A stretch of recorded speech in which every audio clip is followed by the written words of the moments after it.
Changeling Space Program. By Chris Overstreet. Chapter 8, Mission 9, Semi-Reliable Performance. Every paper in the world ran the story over the following week. Changelings first in space. The exact nature of the headline and article varied depending on the paper. The Canterlet Herald, for example, focused on the dangers of allowing changeling superiority in the space race. On the other end of the spectrum, the Manhattan Times soberly reflected on the strong governing hoof of Chrysalis over her subjects. 120. The full free press of Ponyville went farther than anyone in favor of the changelings, mostly because the grade school student writing the article had only two positive adjectives in his vocabulary, cool and yummy. 121. The Crystal Empire Post-Dispatch reported the bare facts plus an interview with Twilight Sparkle, and that was all. The Gryffindale Penny Press didn't even include the interview, though it did mention that the changelings were accepting contracts for space-related enterprises, which might be a profitable enterprise in the future. The tabloids of the Minotaur Islands practically presented the whole affair as a Minotaur program which just happened, for no particular reason, to be piloted by a changeling queen. 122. The dragons didn't publish newspapers, but even they began to gossip about the launch. And as the gossip and news and discussion spread and circulated, it eventually got back to the changelings by one channel or another. There were still thousands of infiltrators in deep cover across Equestria, of course, rotating in and out, bringing love back to the hive and to the workers at the Space Center. They also brought the latest word, and the word was not that bad, actually. On the one hand, most ponies still feared changelings. On the other hand, a growing number were giving them respect. And a few, here and there, were actually showing approval. But only a few. Chrysalis looked at the reports and decided it would take a lot more than a glorified elevator ride for her species to live down its past. On the other hand, she reasoned, by the time she did enough for that to even be a possibility, she'd have the moon and enough power to conquer the world, so why worry about it? One thing the news had done, every single space program still running, even the Griffins and Dragons, now wanted the new rocket engines being turned out in Apalioaza. The Yak space program had sent a 40-Yak-strong trade delegation to the Crystal Empire to order rocket parts and haul them back home. Cherry Berry spent 2 weeks at Cherry's rocket parts and odd jobs, letting her duties at the Space Center lapse, helping Goddard the Griffin organize the manufacture of engine after engine after engine, plus the fuel tanks. This didn't hurt matters much, since the construction crews which had been juggled to prepare for the big launch day had now been thrown into building a new launch pad, designed by Warner von Braun, which could hold 10 times the weight and withstand 10 times the thrust of the original dirt and gravel mound. The process, which required a lot of engineering, welding and steel, was due to take weeks, even working day and night with the aid of unicorn lights.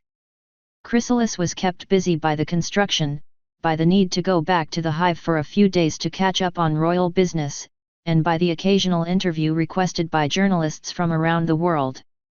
Despite that, she spared a little time to set a few guidelines for the next flight.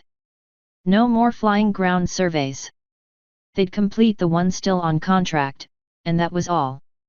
The next rocket would focus on finally clearing out the old missions. No missions would be accepted unless they could be accomplished along the way on the same flight with no additional weight.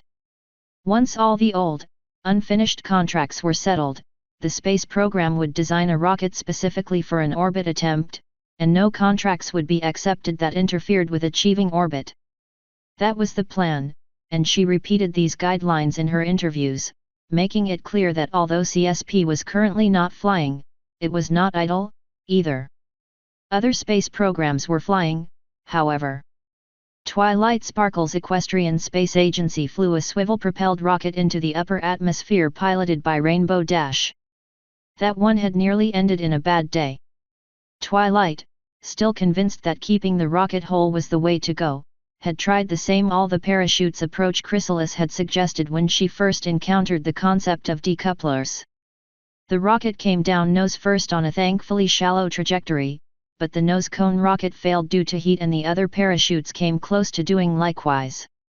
Once Rainbow Dash had splashed down safely, the core Ponyville group had a long, private discussion, which resulted in a large order for decouplers being sent to Old Minotaur bombs and mining.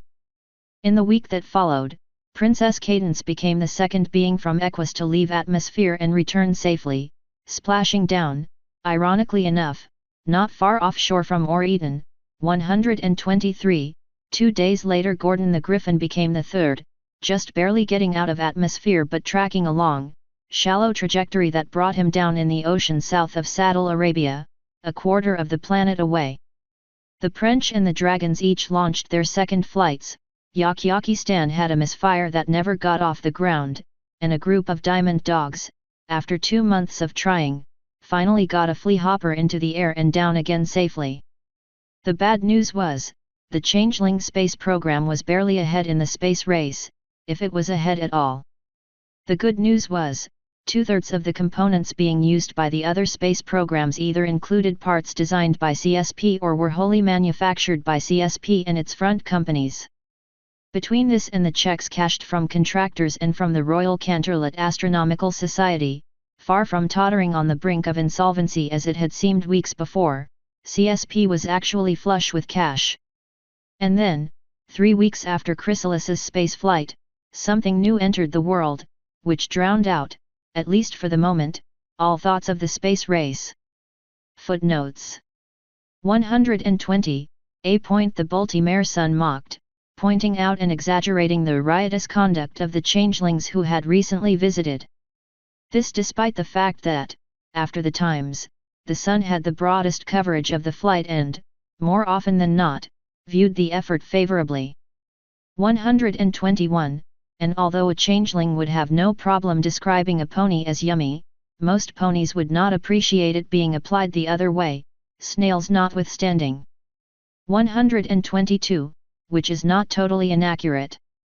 123, she understandably declined the offer of recovery services from CSP, waiting for a team from Cape Friendship to come get her and her capsule. Time passed, as it does. The launch pad was completed. A flight was flown. The press oohed and awed, though only half a dozen newspapers sent reporters to witness Mission 9, also known as Mission Mop-Up among the press. But 3 others were present, 2 unicorns and a hired Pegasus, and it was these 3 ponies who, throughout their stay at Oreton Space Center, held the near-total attention of the space program's officers. And now, a week after the launch, all work was called off, remaining construction, 124, all training ceased, and over 200 changelings, ponies, and this and that gathered in the lounge of the astronaut complex, in front of a large box with a slightly curved crystal window in the front.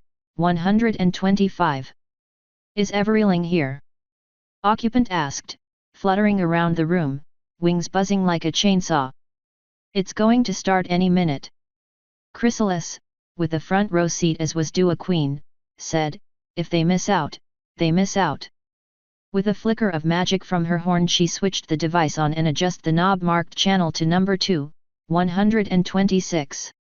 A slow hissing noise built up from the grill underneath the window, which began to glow with an eerie light. The light resolved itself, bit by bit, into a picture, and the hiss into words.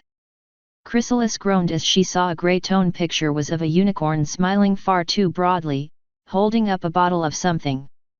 Why, she asked the world, is it always an advertisement? And those mares out there love a stallion whose mouth has the minty crisp ting of flim-flam. The unicorn stallion smiled even more broadly, if such a thing were possible, as he held the bottle as close to the camera as possible. So order today. Supplies are limited. Don't miss out on flim-flam brand oral hygiene elixir. Where the image of the unicorn had been in black and white, the title card listing the address to send off to which followed was in brilliant color. There was nothing wrong with the spell that powered the device, or which powered the broadcast it received. The moving pictures were black and white because the ponies running the broadcast had been too cheap to buy a color moving picture camera. 127. Chrysalis heard a few pencils being put to paper. When I decide a changeling needs mouthwash, I will buy some, she said, putting a strong tone of warning into her words. For the rest of you the answer is no. Av. The scribbling stopped. The commercial card was pulled away, replaced by the view of a desk with the twin brother of the pony who'd been in the mouthwash ad. Fluffing out his mustache with a breath, the unicorn crowed, "Here's a preview of the 7 o'clock report, brought to you by FF Television, the world's first and only legitimate television broadcaster." The quiet sound of a film projector began under Flam's speech, and an image of Manhattan Courthouse appeared on the wall to one side of Flam's desk.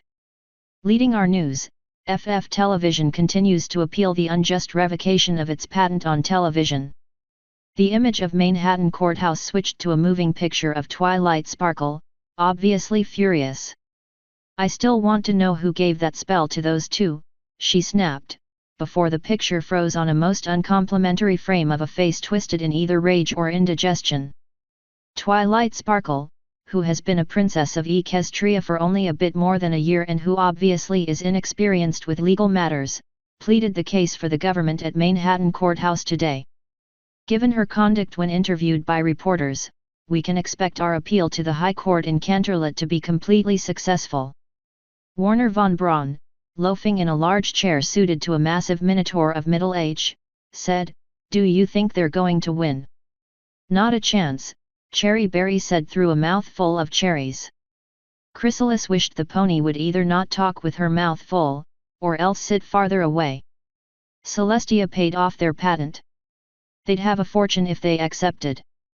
The way they're going, they'll lose the whole amount on legal costs trying to restore their monopoly. Meanwhile, Flam had kept on with other news items, mostly with a strong flim-flam spin which either made the brothers look good or tied into products offered by mail in their advertisements. The thief entered through the second-story window, which sadly was not secured by a flim-flam patent pain protection product.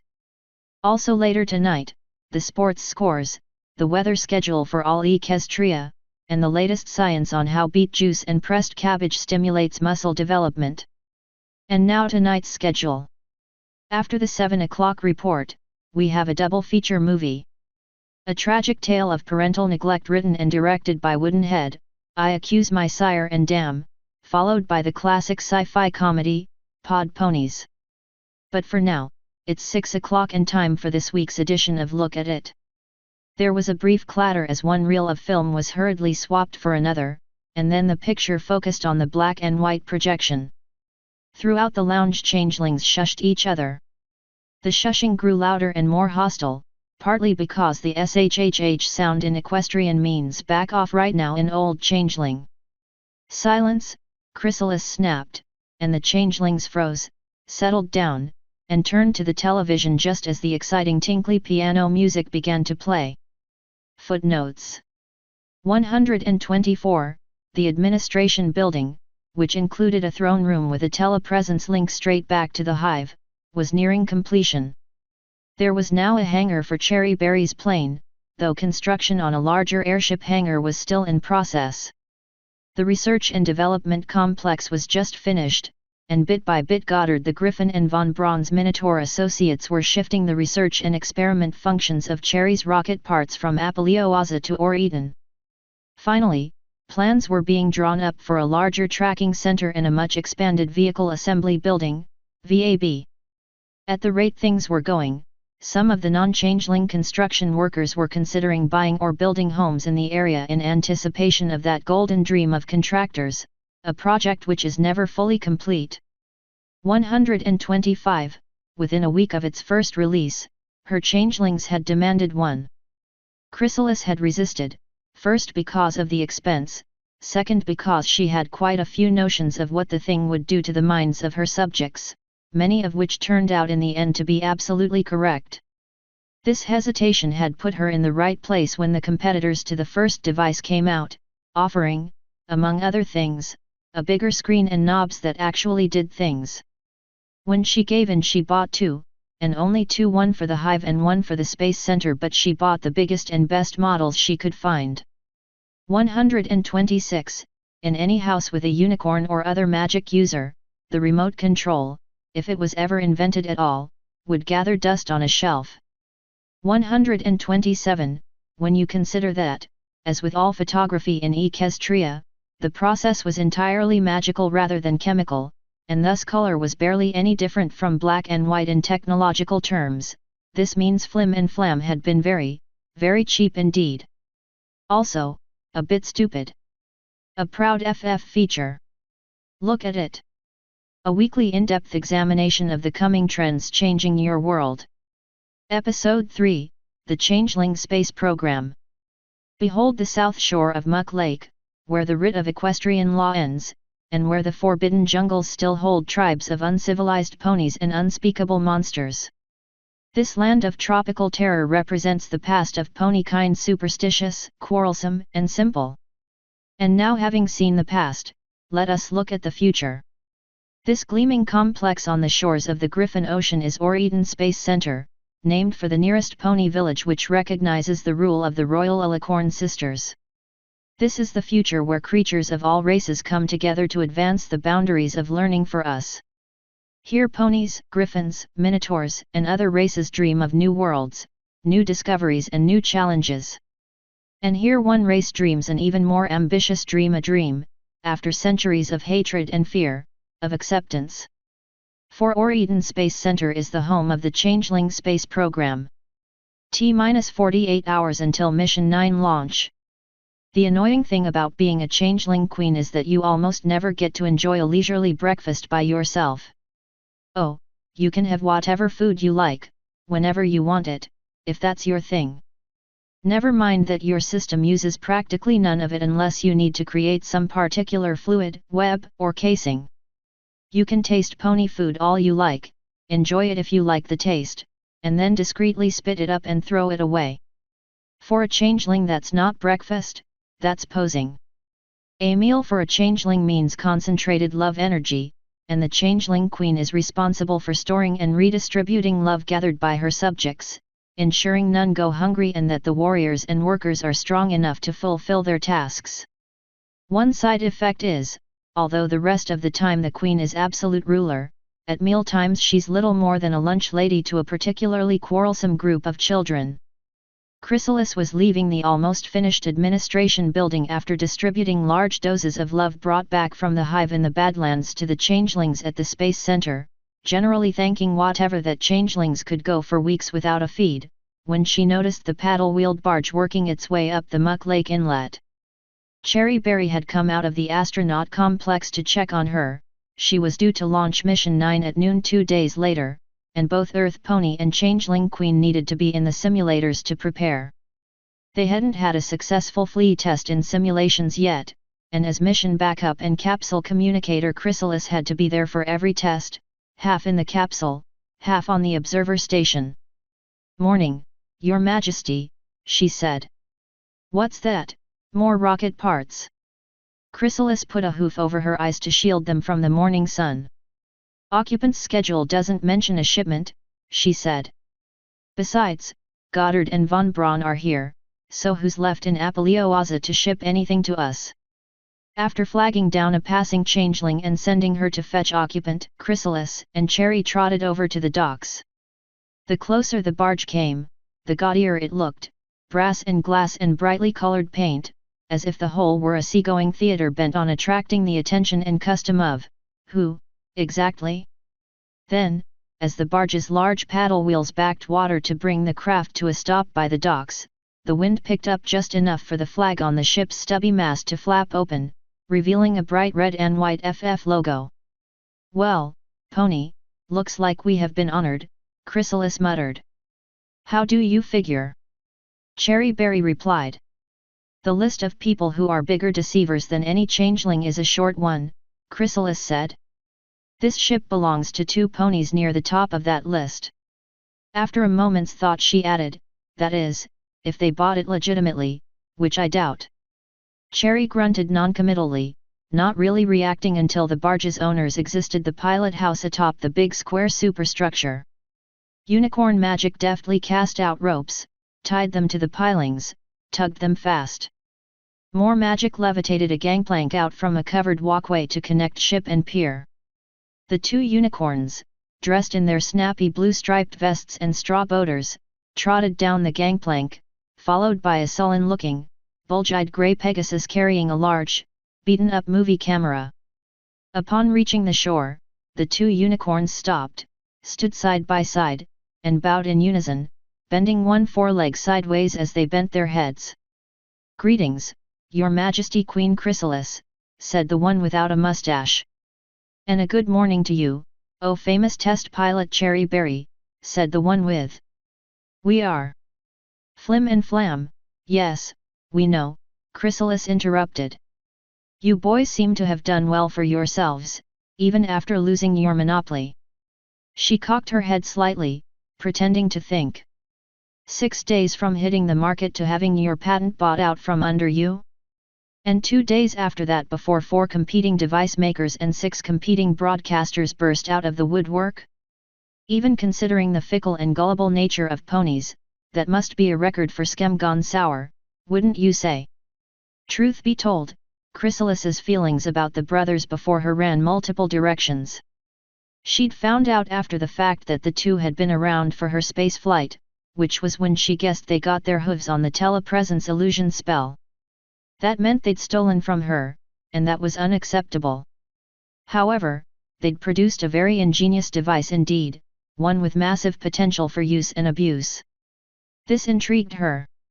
128, finally, their very existence, never mind their brazen effrontery at every stage of their current scheme, annoyed Twilight Sparkle enough that she lost her cool, repeatedly, in public. That sort of amusement bought a lot of forgiveness in Chrysalis's books. Any pony the Purple Princess detested couldn't be all bad. Once she had taken certain actions in secret for her own advantage, Chrysalis greeted her visitors with a more or less open mind. After all, if all else failed, there were empty pods back in the Badlands, and these were 2 ponies the princesses wouldn't ask any questions about, well, at least not for a good long while. 129. As it happened, her snide remarks hadn't thrown them off their sales pitch for an instant.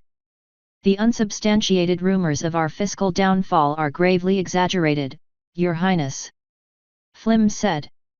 "Indeed, even if all goes against us in the courts, this is but a minor setback," Flam added. "Because although we have competition, we remain the first," Flim said. "We are the inventors," said Flam. "The innovators. The explorers. The leaders at the dawn of a brand new medium." The 2 ponies paused. Flam cleared his throat and tapped his hoof meaningfully.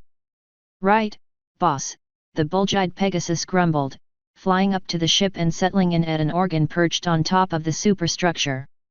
As the music began, the Unicorn Brothers sang. "My queen, your reputation's shot and your popularity is down. You want to make a change, but you need a way to get the word around. We know you can't bear the idea that it's beyond all repair. So allow us to adjust your image by putting you on the air. Why, you've got opportunity. At this space facility. He's Flim. He's Flam. We're the world-famous Flim Flam Brothers. Traveling broadcasters nonpareil." "Oh, not again," Cherry Berry sighed, slowing the brothers down not at all. "You're in a bind, and that's the reason why, you see. No pony else in the whole world will give you such a chance to make your case on TV.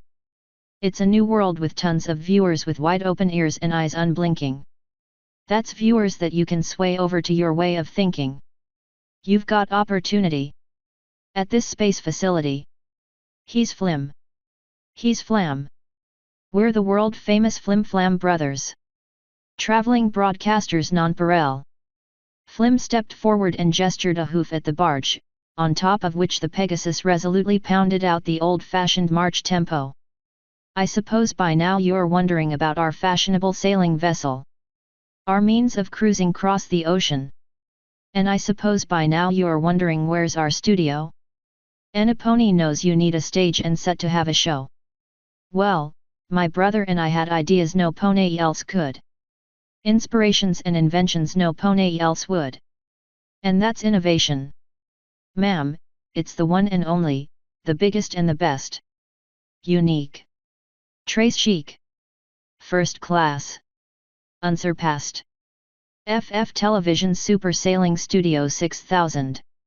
Chrysalis took over the chorus, while a few flubbed notes from the organ took the song into a disturbing minor key. And that's why you've brought opportunity to this space facility. We know who you are. You're the infamous Flim Flam brothers. Shady hucksters nonpareil.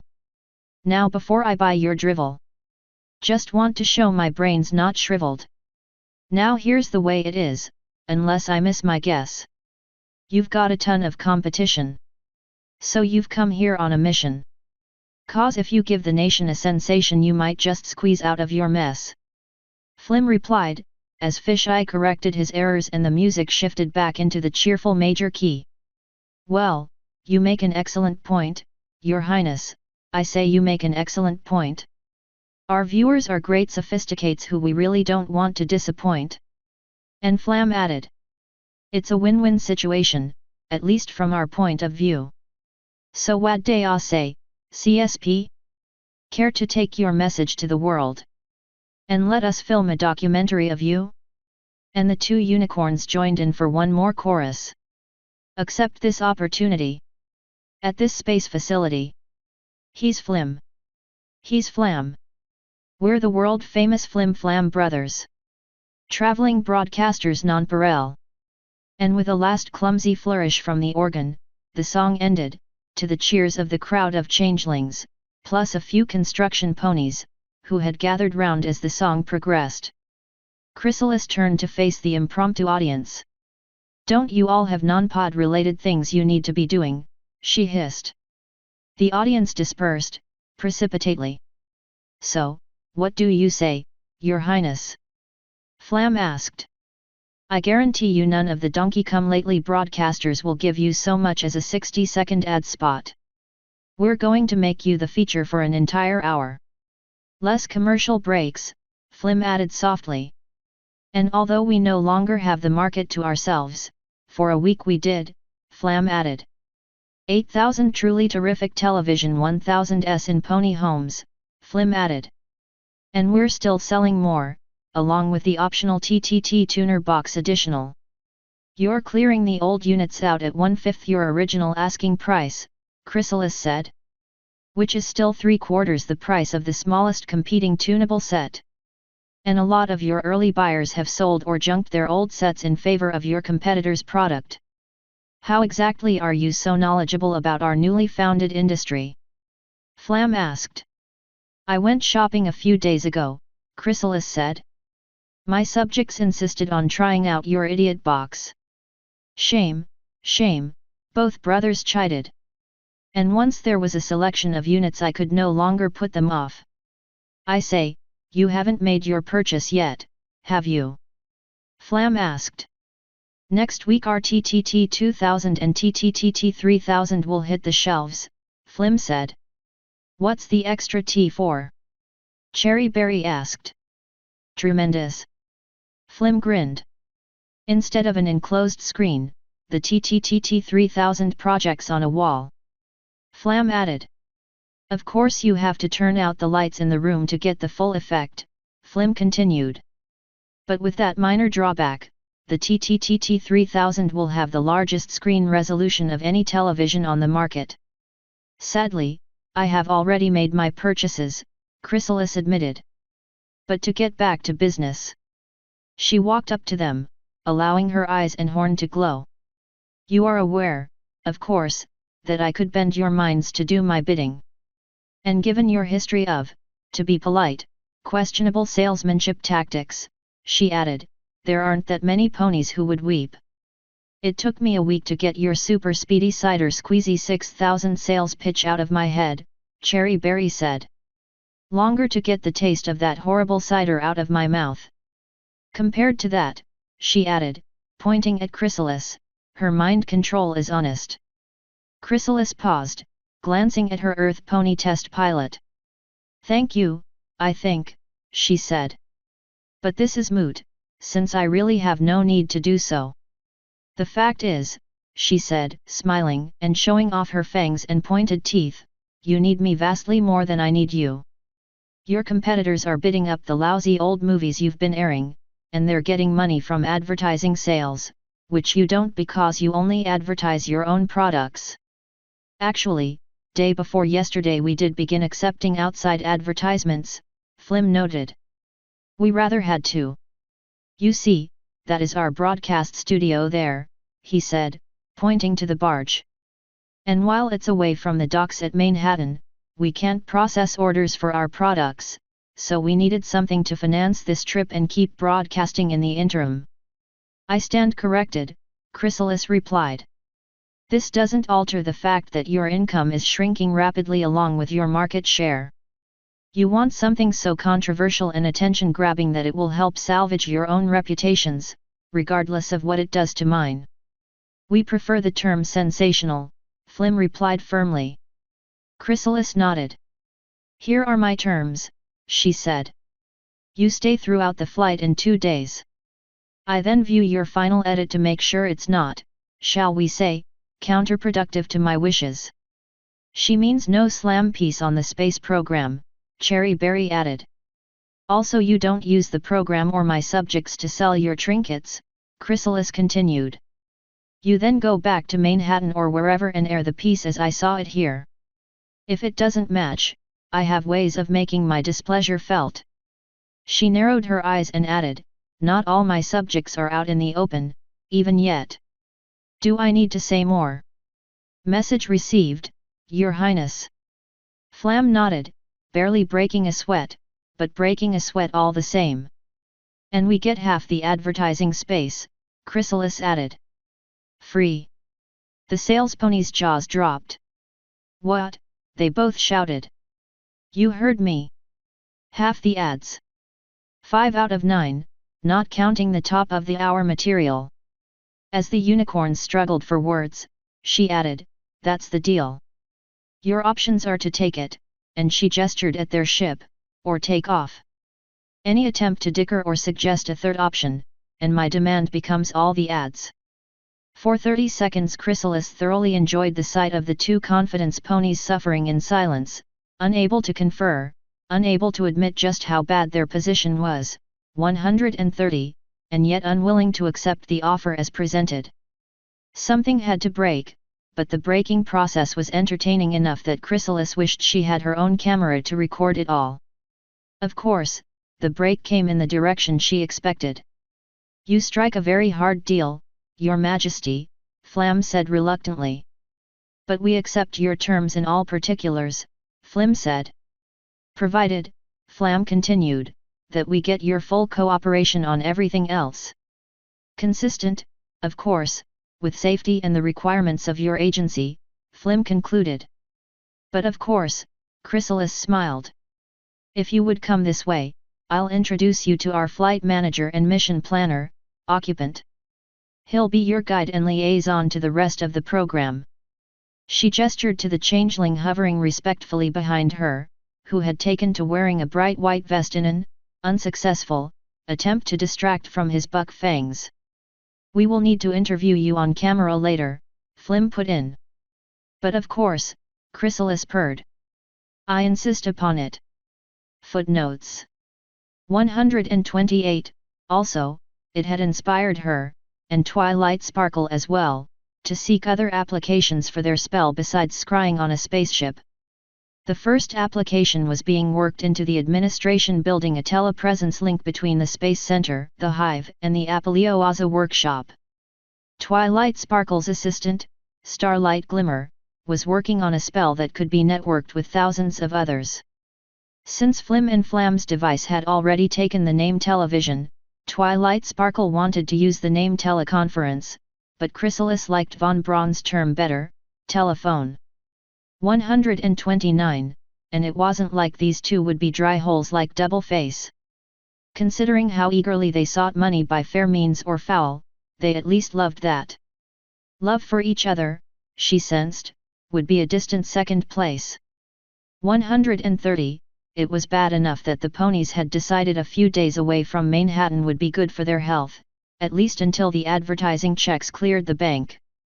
But then, they had built their studio on a magic-propelled barge for the same reason that, in other worlds, a certain breed of used car salesman has their office in a trailer hitched to a truck whose engine is always running. This is CSP Mission Control, the room where a dozen scientists and workers do their best to ensure a safe flight for the mission of the day. It's empty now, but soon it'll be busy and crowded as the CSP prepares for its 9th mission. CSP Mission 8 was the first non-magical transport of a creature from Equus beyond the atmosphere into outer space. Since then 2 other vessels have made brief trips into the great unknown, but before CSP can regain its lead in the space race, it is determined to clear all prior obligations. We spoke with CSP mission planner and flight director occupant to get more information. I'm sorry, but I'm a little embarrassed. My fangs, you see. That's quite all right, just go ahead. Well, the thing is, the mission objectives Twilight Sparkle gave us were sort of, a challenge. We were being asked, demanded really, to do things knowing else. Sorry, knowing? No one. To do things no one else had ever done before. And, well, we changelings do like quite a lot we have to, really, but we don't back down from a challenge. Particularly not from Princess Twilight Sparkle, whose own equestrian space agency has all the advantages we lacked: the knowledge base of Canterlot's universities, first pick of existing technology, the full cooperation and funding of the equestrian government. Are you jealous of the ESA, then? A bit, yeah. But mostly because they have respect and support. Changelings never get that. As long as we can remember, we've had to take everything we have. I guess that's what Mission 9 is really about. Taking the respect we're due. Do you want Equestria to fear changelings, then? No. No. All I want is that equestrians stop treating us like horrible mindless monsters. You ponies already have so much, with your trains and skyscrapers and album of the month clubs and princesses who raise the sun and moon and everything. Why can't you at least leave us changelings some self-respect? That's fair enough. Anything else you'd like to tell our audience? Yeah. This is kind of important. Yes? If you order the priceless Memories collectible figurines from the Unicorn Mint, be sure to pay extra for special courier service. Your postal ponies are very nice and friendly, but they don't seem to understand the word fragile. 131. T-47 hours until Mission 9 launch. Okay, Mr. Flim, Mr. Flam, occupant said, holding up a map of the complex. For your safety and our security, these are your no-go areas. First and foremost, he said, pointing to the area around the launch pad, you are not to go anywhere in this area, between the VAB and the ocean, from noon tomorrow until after the launch the next day. He then pointed to the VAB. If you want to film inside the VAB main assembly room, you must be escorted so you don't interfere with the workers assembling the rocket. The rest of the VAB is storage and off-limits. We insist on these restrictions for our safety and yours. Oh, most understandable, wouldn't you agree? Flim asked. Beyond all question, oh brother of mine, Flam nodded. Mission Control and the residential portion of the astronaut quarters are free access, occupant continued. The training area is restricted access while training and simulations are ongoing, but we'll arrange for an escort if you want to film some of that. Sounds a most capital idea, Flim nodded. The research complex and the gift shop are of course fully open, occupant continued, and you will be offered a ride in the fun machine if you so desire. Administration, the airship and aeroplane hangars, and the runway are off limits due to ongoing construction, but since we're not using any of that yet, that shouldn't be an issue. Quite understood, Flam agreed. And finally, occupant finished, your Pegasus. I'm sorry, what's your name again? Fisheye, growled the Pegasus in a deep, gravelly voice. Yes, Mr. Fisheye. It is vitally important that you remain on the ground on the day of the launch. The sound and force of the engines at launch is tremendous, and it can cause sudden drafts that can send flyers out of control. We're used to it, but we changelings are a bit more durable than ponies. Occupant looked seriously worried. And we really don't want a guest being injured.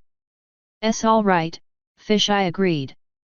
Actually, if we could backtrack for just a moment if you would, Flam said, I'm quite intrigued about the idea of filming your astronauts during training. Could you tell us more about it? Occupant double-checked a clipboard lying atop one of the piles of paperwork on his desk. Well, everything's simulations today, he said. We use the actual capsule for our simulations, you see, and tomorrow the capsule will go to the VAB for final rocket assembly.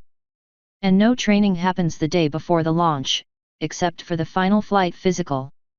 132, Occupant shrugged and added, so I'm afraid you won't see any of our other training equipment in use. Not to worry, my good man, Bug, Flim reassured Occupant. I think during the lunch break there is a lunch break from training, yes, we get some shots of the equipment, especially the capsule and then. Footnotes 131, over 200 changelings watching the show in the astronaut lounge looked, as one Bug, at Occupant. Well, it is kind of important, he insisted. 132, at CSP the pre-flight physical boils down to a questionnaire, any limbs broken? Hit your head in the last 24 hours? How many hooves am I holding up? Got a sore throat or sniffles? Tummy and guts behaving? That's good enough. Have a good flight tomorrow, Your Highness. The centrifuge, which simulates the forces of acceleration and deceleration during takeoff and landing. The crazy chair, which trains pilots to correct spins in flight. Treadmills, clean-up bar, weight machines, to ensure the astronauts maintain their fitness for flight. And then there's this. This isn't just a machine meant to simulate the capsule. This is the actual capsule itself. CSP uses the capsule to simulate actual flight conditions, putting their pilots through Tartarus on the ground so that, if it happens in the sky, they'll be ready. This particular capsule is a Cherries Rocket Parts Mk1 capsule, production number 11. Capsule 1 flew as missions 1 through 6, refurbished each time, and was retired after its historic flight to space in Mission 8. The same model capsule is bought and used by the Equestrian Space Agency, the Crystal Empire Space Flight Project, Griffinstone Space Exploration, and the Diamond Dog Project Stardust. Saddle Arabia and the Prancy Germany Joint Space Program have orders in. The Yakistan and Dragonlance projects are building their own capsules. This, then, is the workhorse for spaceflight around the world literally. Taking a look inside the capsule, you'll see it's actually a bit roomier than you'd expect. 2 ponies could technically squeeze inside, but the capsule is designed to allow 1 pony or changeling in a spacesuit total freedom of movement. The flat flight bench is designed to absorb the same force on landing as an Earth pony jumping off a 4-story building without injuring the pilot. Behind it, in those cabinets, are dehydrated stores for more than 30 days in space. No flight to date has lasted more than half an hour, but the designers are planning ahead to trips to the moon and beyond. Many of the push-button switches you see on the control panel are variable function. They do different things depending on what things are attached to the current mission's rocket. Both the pilot and the backup pilot have to memorize these functions fresh with each new mission. Pushing the wrong switch at the wrong time can change a successful mission into a disaster. To find out what motivates someone to do all the work required to fly in this capsule, we interviewed CSP's third-tier pilot, Dragonfly. I'm sorry to ask, but is it Mr. or Ms. Dragonfly? That depends on whose dinner. Beg pardon? Sorry, little changeling joke. In my natural form, I'm female. How did you get selected as a pilot for CSP? Well, before our queen decided to work towards a trip to the moon. Which is your program's ultimate goal, I take it. That's right. Before then I was the most skilled flyer in the hive, and one of the most elite warriors. I was in the invasion of Canterlot, you know. That's truly fascinating. Did you like being a warrior? Well, I like the flying. I mean, I really, really like the flying. I wasn't part of the legion that fought the elements of harmony, which was disappointing, cause I'd like to go against Rainbow Dash in a race, not an open sky race, though. And, well, sure, it's always fun when your hive's enemies go down. But seeing your own buddies get thrashed? That's not fun at all. In fact, it's a lot more unfun than winning is fun. I like what I'm doing now a lot better than being a warrior. I'm helping unlock the potential of Changeling goo for all sorts of things. Could you show us some examples? Not with that camera running, no. Believe me, your viewers don't wanna see. But to get back to my point, I built the parachute systems every space program uses for landing. I helped create the material that keeps every pressure suit airtight and impact resistant. And I'm working on all sorts of other stuff. Knowing I did that I can do that's a lot more satisfying than just biting, kicking, or zapping some stupid pony who was just in the wrong place at the wrong time. And you're doing all this and training as a pilot too? Yeah, it's a lot of work. I don't get as much training as the other two. I'm a better pilot than my queen, at least in simulations, but she's got better judgment. She's smarter, and I'm just all about the go, right? And Cherry Berry is obsessed with flying. She loves it. She puts everything into it, and that makes her a much better pilot than either the queen or myself. So, what's going on now? We're about to run a simulation of the upcoming mission. My queen is in the capsule now, and in a moment we're going to simulate the launch. Along the way we might include a couple of problems she'll have to solve. And if the simulations today succeed, then the actual flight will be a success? No. We're hoping the pilots fail the simulation. That way we can find out why it failed, fix it, and when it comes up in a future flight, we don't fail then. That sounds remarkably like the bridal way tradition that a bad rehearsal makes a good opening night. Well, yeah, maybe, except if your stage is moving faster than a mile a second, flubbing a line or stepping on some chorus pony's hoof is the least of your worries, believe me. One final question. You're not doing any simulations today, right? Nope. I cross the ocean to the Griffin lands tonight leading the advance recovery party. Let's say Chrysalis and Cherry Berry both broke a leg and couldn't fly. Would you feel ready to step into their horseshoes and fly the mission? Put it this way. If I didn't feel ready, I sure wouldn't admit it. A brave and loyal pilot. But is Dragonfly's attitude shared by her fellow pilots? We'll find out after these messages. And now a special message from Bridalway Bridal Wares. Good evening. This is Something Blue of Bridalway Bridal Wares. Recently many of you accused my husband Bellringer of being a changeling to feed off love at weddings. This is absolutely untrue. Bellringer was born an earth pony in Canterlot, graduated from high school there, and apprenticed under Beau Brummule here in Manhattan. He is definitely not a changeling. Flash. But I am. My real name is Lacewing, and I've made all your bridal dresses by hoof for 7 years. I've been able to keep myself fed and send love home to my family in the hive thanks to you, without injuring or influencing you in any way. Now if our customers insist that I leave, I will, but I ask this one thing, please stop attacking my husband. He's done nothing wrong, and as Manhattan's best wedding planner he deserves better than to be attacked by ponies who are afraid of ponies like me. But I hope our customers will continue to support us. After all, now you know I have just as much reason to make you wedding the happiest day ever as you do. So, when you think love, please continue to think of Bridalway Bridal Wares. 133. T-43 hours until Mission 9 launch. Buck.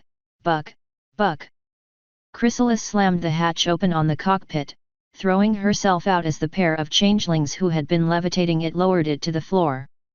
Someone want to tell me what went wrong that time? I didn't even get out of second stage before I had to abort. Center of mass issues again, Warner von Braun rumbled. You keep trying to pitch over too far too soon. Center of mass and center of thrust come too far out of alignment, and the ship goes into a gradual dive that you don't have enough steering power to recover from. Think of George Bull, Cherry Berry added. He's always doing sums on a clipboard, but he always rushes around the halls, right? So imagine he trips on his hooves. He tips forward, but by the time he notices he's falling he's already halfway over, too late to correct his balance. She used one forelimb to mime the act of falling on one's face. Chrysalis growled. Tell me we're working on that, she said. We need to be able to turn lateral as soon as possible. The more we go straight up, the more we risk a ballistic trajectory like mine. We barely got away with that. 134. We're working on it, von Braun said. Goddard has experiments going back in Apalioaza, and he'll be going back to that once this flight is in the books. Well, good. Chrysalis looked around the room. Those idiotic hucksters aren't filming in here now, are they? They were in here earlier, Cherry Berry reported. They shot an interview with Dragonfly while you were running your second sim. You know, the one that went smoothly. Except for the flea test, Chrysalis grumbled. We keep getting so close. Shaking her head, she added, are you coming down here for your run? No, you'd better have another go, Cherry Berry said. Your abort came too early for us to spring the new problem on you. One corner of Chrysalis's mouth twitched up. You intrigue me, she said. By all means, surprise me. Footnotes 133. Chrysalis had scripted this one to be filmed as soon as Flim and Flam returned to Manhattan. She loved every moment of it. The knife-twisting pathos was made sweeter by the fact that every single word in the thing was absolutely true. Guilt wasn't very tasty, but it was nourishing, and darn if it wasn't fun to watch. 134. The realization that one has come seconds away from being splattered into a million pieces across the ocean will convert almost anyone, even a callous changeling queen, into an advocate for flight safety, at least in the short term. Chrysalis had now experienced that sensation twice, and she didn't like the odds the third time around. The day before launch day is a day of rest for the pilots of the Changeling space program, but for every pony else activity kicks into high gear. The mission planner looks for any last-minute contracts which can be performed without changing the rocket or the primary mission. The recovery teams spread out across the globe, hoping to anticipate the landing zone of the rocket. The launch teams inspect the launch area, making sure it's clear of debris and ready to withstand the tremendous forces required to lift more than 20 tons of rocket into the air. And here, in the vehicle assembly building, the workers are busiest of all. Under the supervision of former Minotaur Rocket Society President Werner von Braun, the changelings carefully inspect each component, 135, before placing it on the assembly floor.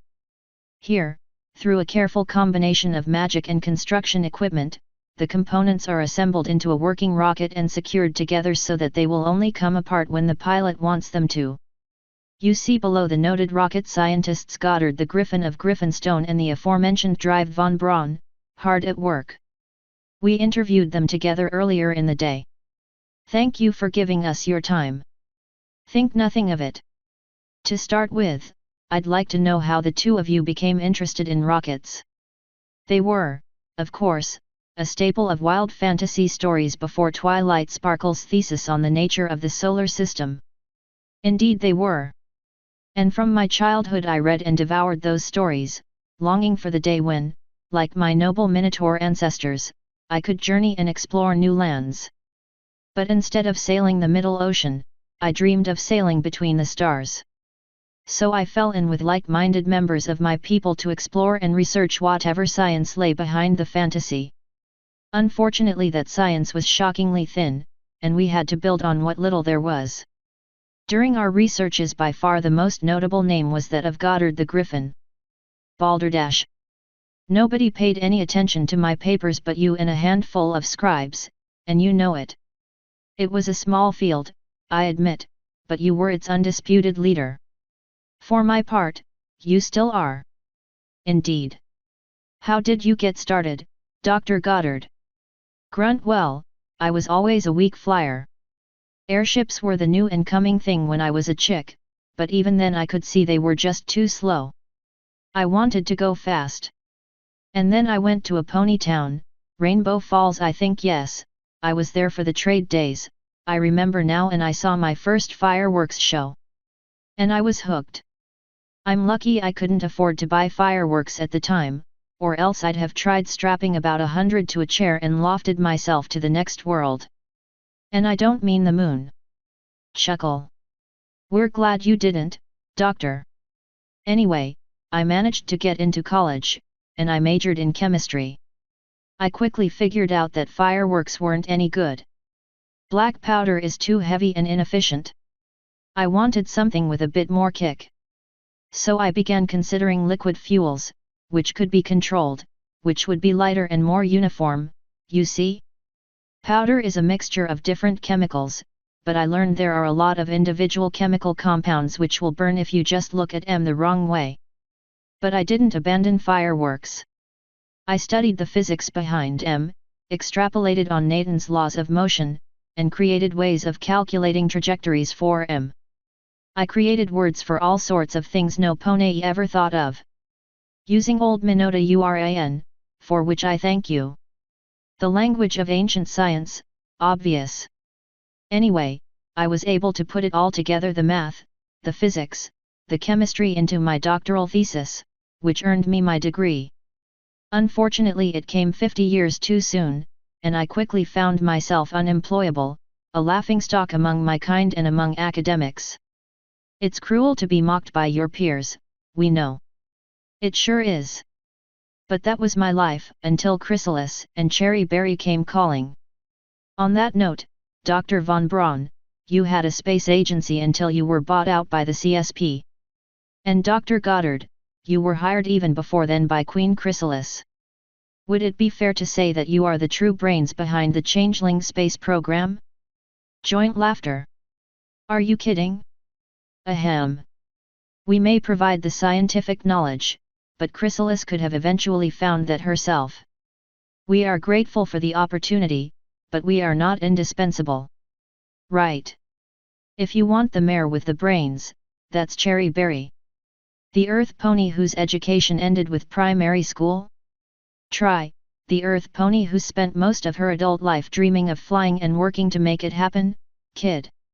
She's not a scientist, but when it comes to flying, she studies and learns and works.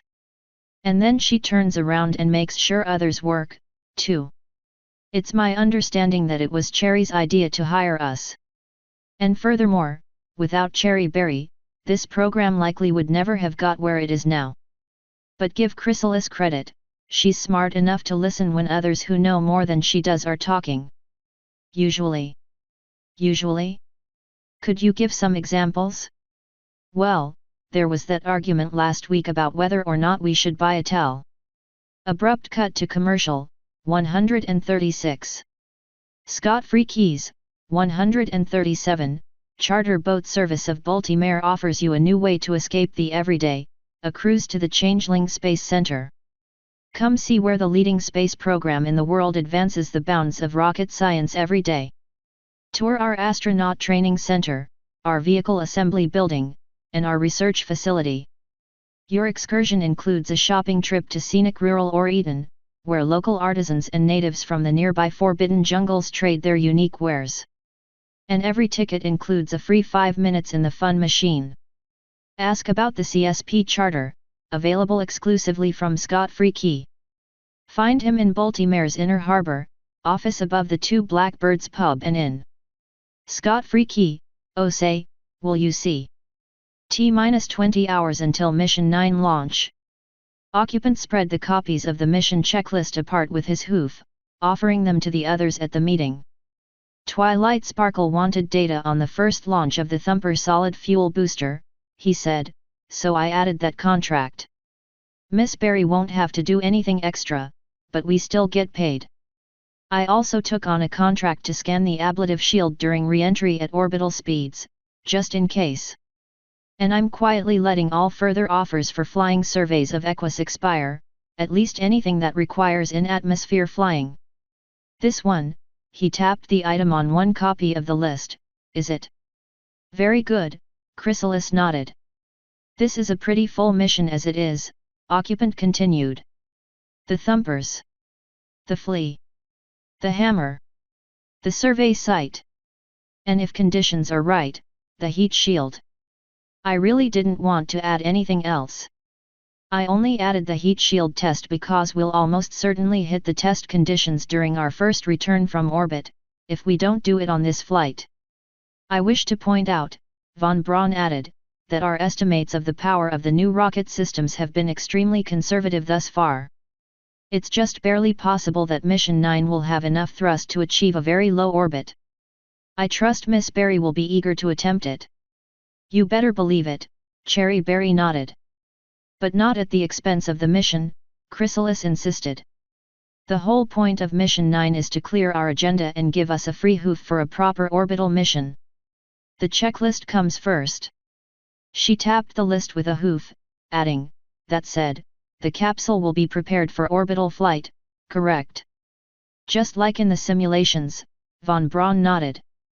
Good. Chrysalis gave the mission checklist one final look. I think we've covered everything except our guests.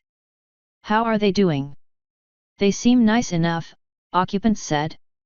I remember what you said about not letting them sell me anything, but they haven't tried. The only thing that annoys me is, they use the telegraph an awful lot.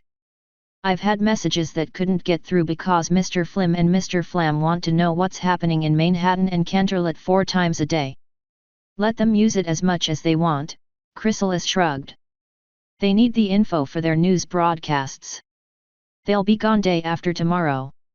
And now that the Hive has a telegraph, who's running it? My assistant Clickbug, my queen, Occupant said. Chrysalis groaned. You mean the one who never washes?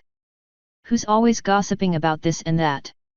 She sends at 50 words a minute, my queen, Occupant said. Well, we can use the new device in the administration building to contact her, and she can get messages in and out from there, if the ponies get too annoying. Where are they, anyway? Cherry Berry asked. I promised them I'd do my interview for their show after this meeting. Misusing the wind tunnel, Goddard growled, where else? They're filming a bunch of off-duty changelings having fun in free fall. By my orders, Chrysalis said pointedly. Playful changelings on film will look like harmless changelings. Our reputation will be bolstered. She smiled a bit as she added, and so will our tourist income. I understand Sparkle still refuses to let visitors ride in her wind tunnel. That'll change soon, Cherry said. The Wonderbolts are setting up their own wind tunnel. They call it the Fly Box at the Rainbow Falls training camp. And if the Wonderbolts say it's a proper use of the wind tunnel, then let us get all the publicity we can for the fun machine first, Chrysalis finished. And on that note, let's go get your interview over with. Footnotes 135, Sample inspection questions. Did you play basketball with this piece? Did you play football with it?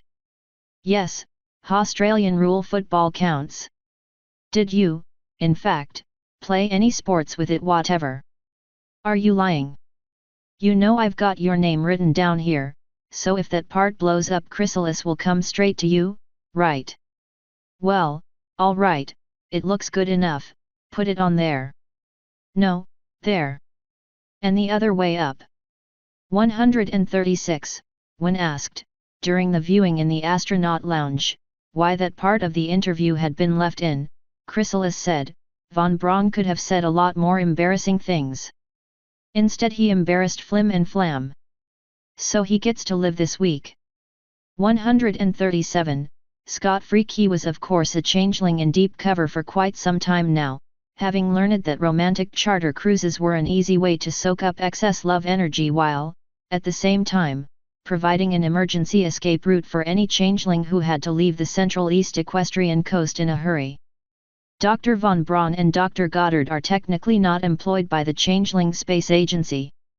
They're employed by Cherry's Rocket Parts and Odd Jobs, Inc., a corporation founded by various Pony and Griffin financiers and run by test pilot Cherry Berry to supply the space program with its rockets.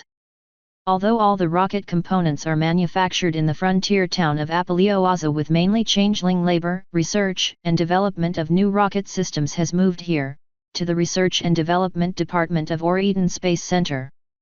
Here construction workers are building new labs to house devices to test new designs and create new spells and technologies for the program to use. The television you're watching right now came out of that research. So did this.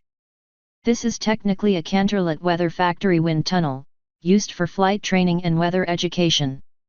It's also useful for designing rocket ships to fly through the air.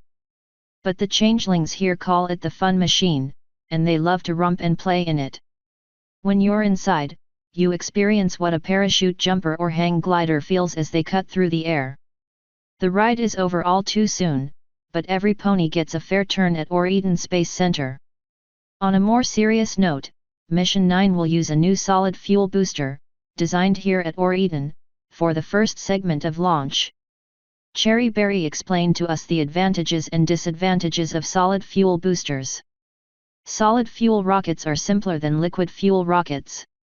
There are no valves, no fuel tanks, no directional thrust. Once you ignite the fuel, it burns until it's exhausted, and whatever rate it's configured to burn at is locked in. That's why the first stage of Mission 9 also has a swivel liquid fuel engine. It will act as a rudder to keep the ship under control with all that thrust. The solid fuel rockets sound a little dangerous. Well, there's a reason the launch pad is so far from the VAB. It's not because we want to give 50 changelings a magical workout. You have to remember that all rocket flight is basically a controlled explosion with a tin can on top. If something happens and you lose control, then a lot of people could have a really bad day. But you're willing to climb into that tin can. Yep. That's right. I've flown balloons, helicopters, aeroplanes, and now rockets. One of these days I'll get around to airships. If it's a flying machine, I want to be in it, preferably at the controls. And the danger doesn't bother you? Bother's the wrong word. I know the danger's there. If it's too dangerous, I won't go, end of story. But once I've worked to make sure I know where the danger is and what to do about it, then no, it doesn't bother me anymore. Let's change the subject for a moment. I've heard some talk that without you, there wouldn't be a changeling space program. Why? Well, that's just not true. I didn't tell Chrysalis to start a space program. Chrysalis announced her program first. I went and asked her for a job. It took 2 weeks for me to get it, too. But you're basically in charge. You make all the big decisions. Not all of them.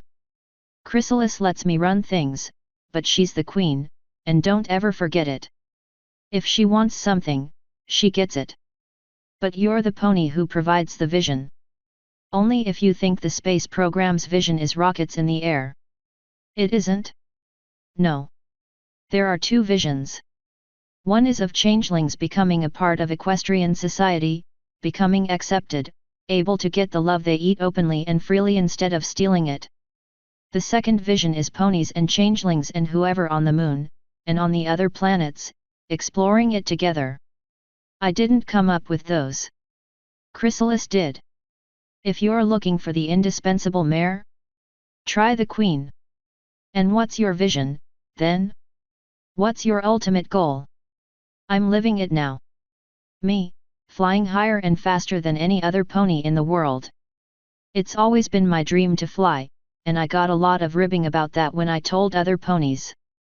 People would joke that I was a Pegasus in the wrong body. But when you're in the sky, in a balloon or rocket or whatever, the laughter goes away, and all you're left with is freedom and movement. And it's beautiful. Well, I can't think of any better way to end this interview than that. Thanks very much, Miss Berry, and good luck tomorrow on your launch. Thanks. Look at it, we'll be right back after this. Hi. I'm Cherry Berry. I founded Cherry's Rocket Parts and Odd Jobs for 2 reasons, so I could fly into outer space, and so changelings could have the chance to show that they're good, hard workers just like me. Got a field that needs harvesting? Got rocks that need clearing away? Or any job that can use untrained labor? Why not try a changeling? Changelings learn quickly and work hard, and with a little supervision you'll find your job done before you know it. Now a lot of ponies find changelings scary. I certainly did, the first time I met one. But all the changelings who work at Cherries are eager for a chance to prove that they can be trusted to do an honest day's work. Don't you think they deserve that chance? So stop on by Cherries Rocket Parts and Odd Jobs with your labor needs, and we'll schedule you for a changeling worker or a whole crew. Now open at our main factory in Apelioaza and new labor shops in Baltimore and Canterlot. 138. Notice, workers recruited from Cherries will not act as strike breakers or to undercut prevailing wages. An honest day's work by an honest changeling deserves an honest day's pay. Cherries is also hiring ponies, griffins, and other races and is an equal opportunity employer. Cherries, because all races deserve the chance to earn an honest living. Footnote 138. The Canterlot location had been opened by royal command.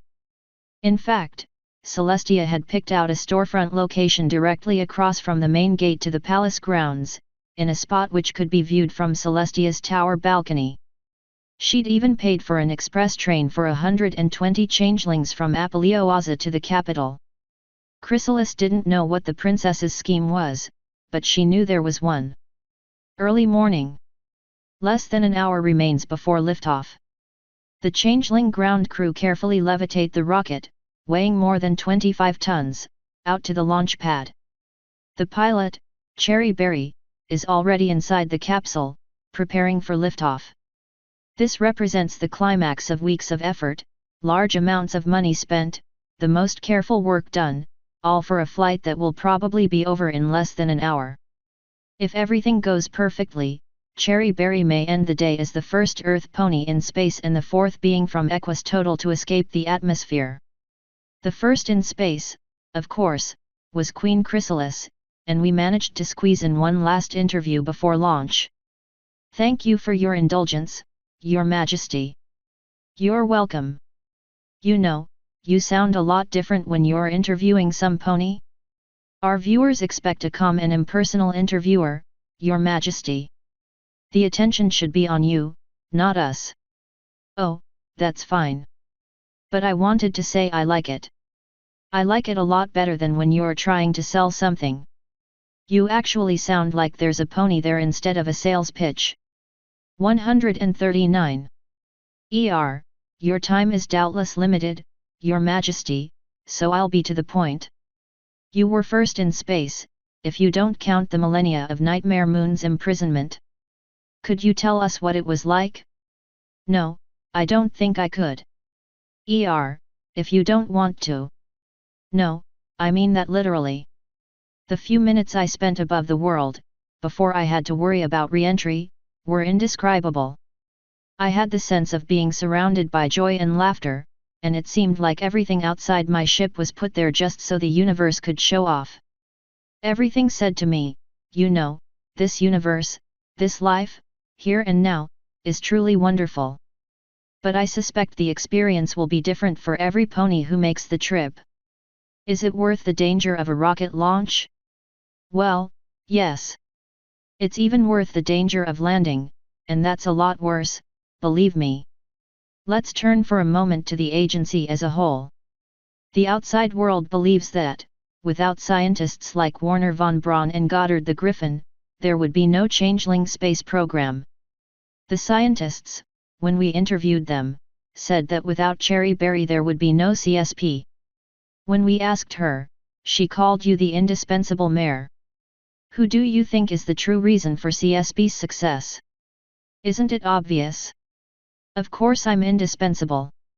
And Cherry Berry is indispensable. And so are Goddard, and von Braun, and George Bull and George Cowley and Occupant and Dragonfly and Lucky Cricket and any number of others. And we also owe a lot to Twilight Sparkle and Alexander Popov of Yakiyakistan and any number of others. Exploring space is a team effort, gentle ponies.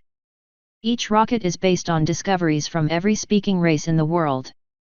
Our rockets begin as ore-mined and refined by Earth ponies and diamond dogs, built into capsules and fuel tanks and engines by changelings, ponies, griffins, and minotaurs, transported by train and ship, assembled, fueled. There are hundreds of beings involved in every launch. This program isn't about any one pony. It's about opportunity for every pony. This is about changelings like Occupant and Dragonfly discovering things about themselves, creativity and responsibility, that no pony suspected in them, not even themselves. It's about an Earth pony proving she can fly just as well as a Pegasus. It's about a griffin and a group of minotaurs realizing lifelong dreams. We're discovering Equus while we're discovering space flight. My personal dream is to be the first to set hoof on the surface of the moon. But when I do that, I'll be doing it for every living being in our world, 140, and where I go, where Rainbow Dash and Gordon the Griffin and Princess Cadence and Cherry Berry and Fireball and all the other pilots of our world's space programs go, one day every pony will follow. A most noble dream, and thank you. Footnotes 139, Oh, they wanted that done over so badly, Chrysalis told the others watching the show. But they only brought so much film, and I told them it had to be in the final edit anyway. I bet they make sure the right to final edit gets in all their documentary contracts from now on. 140, a sentence said in perfect honesty, yet which almost everyone listening would take to mean something quite different from what the speaker intended. 0 hour for launch of Mission 9.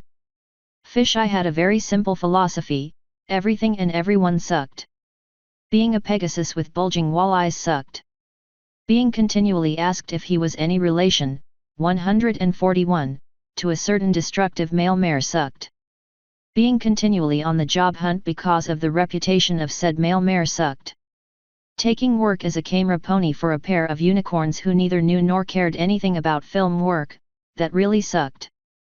Having to work with a camera dug out of the trash behind a Los Pegasus film studio, which only worked due to his own special tender care, sucked mightily. And standing on the roof of the VAB, the tallest structure in the Space Center, and pointing said camera at the rocket about to launch, zoom lens working overtime to bring the rocket fully into view, while being careful to keep the morning sun out of direct shot, sucked rocks. Obviously the mission control room was where he should be, filming the crew hard at work, using the fancy schmancy spell to film the rocket. The spell never had to worry about zoom lenses. But no. His bosses thought filming the actual launch, even from this long distance, would be more dramatic when televised. He was to go to mission control once the rocket was too far away to film. The least they could do was actually tell him when the rocket was going to launch. Instead he was sitting here, running film, hoping like Tartarus he wouldn't be midway through putting a fresh reel in when they actually lit their stupid expensive firework. If he'd wanted to spend all day out in the sun, he'd never have left the fishing village he grew up in. An ear-splitting shriek of noise rent the air, and Fisheye zoomed back out to catch the group of changelings flying like mad for the safety of the Space Center.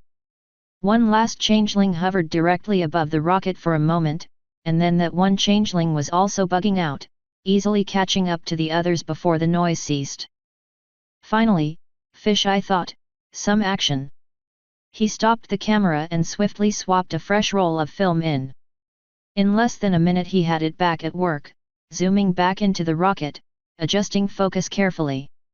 And then light and smoke erupted from the base of the rocket, and slowly, gracefully, soundlessly, it began to rise from the massive metal launch pad. With a firm hoof, like the professional he was, Fisheye panned upwards, tracking the gradual ascent, keeping the rocket perfectly in center frame.